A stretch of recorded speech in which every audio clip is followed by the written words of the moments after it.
మురళీ నాయక్ గారు. అధ్యక్ష, ధన్యవాదాలు అధ్యక్ష. ఈరోజు ఈ అంశం మీద మాట్లాడడం నిజంగా కూడా చాలా బాధాకరమైన విషయం అధ్యక్ష. అధ్యక్ష, అసెంబ్లీ అనేది ఒక దేవాలయంతో సమానం. మనకి అసెంబ్లీ సెషన్లో ఇప్పుడు బడ్జెట్ గురించి మనం చర్చిస్తున్నాం.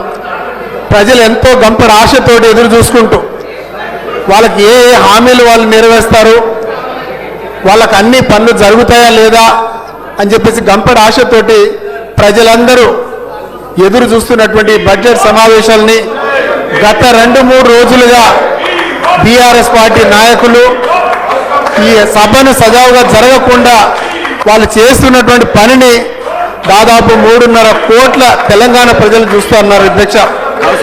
వాళ్ళని చూస్తూ ఉంటే అందరూ ఫ్రస్ట్రేషన్ లో ఉన్నారు అధ్యక్ష.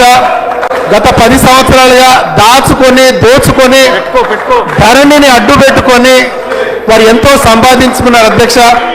మేము గౌరవ ముఖ్యమంత్రి వాళ్ళు రేవంత్ రెడ్డి గారు కూడా చెప్తాం. ఎందుకంటే ధరణిని ఒక ధరణి మీద హౌస్ కమిటీ వేయాలి, వేసి ఎక్కడెక్కడైతే భూ కబ్జాలు భూదందాలు జరిగిందో అవన్నీ వెలికి తీయాలని చెప్పేసి గౌరవ ముఖ్యమంత్రి గారిని కోరడం జరిగింది అధ్యక్ష. ఆయన ముఖ్యమంత్రి గారు మనం కక్ష సాధింపు చర్యలుగా చేయాల్సింది మనం ప్రజలకు మద్దతు కోపాలి, వాళ్ళకు న్యాయమైన సమస్యలను మనం పరిష్కరించాలి, ప్రజాస్వామ్య పద్ధతిలో మనం ప్రభుత్వం నడపాలి అని చెప్పేసి గౌరవ ముఖ్యమంత్రి మరియు అనేక మార్లు వారు చెప్పడం జరిగింది అధ్యక్ష. అయినా కూడా వీరు తీర్చిస్తా ఉంటే చాలా బాధాకరమైన విషయం. నిన్న కానీ మొన్న కానీ పద్ధతుల మీద మాట్లాడి మేము ఈసారి ప్రప్రథమంగా మొదటిసారి గెలిచిన అధ్యక్ష. ఏదో ఒకటి బడ్జెట్ మీద మాట్లాడాలి, మనకున్నటువంటి సమస్యల మీద పరిష్కారం ఏంటో తెలుపాలని చూస్తూ ఉంటే నిజంగా వీరు ప్రవర్తించినటువంటి తీరు చాలా బాధాకరమైన విషయం అధ్యక్ష. గౌరవ బీఆర్ఎస్ సభ్యులకు నేను ఒకటే కోరుతా ఉన్నా, ప్రజలకు మీరు ఏం నేర్పుతా ఉన్నారు? ఇంత సభ్య సమాజం కొత్తగా గెలిచినటువంటి మీ శాసనసభ్యులకు సభ మర్యాదలు నేర్పించండి వాళ్ళు చెప్తా ఉన్నా.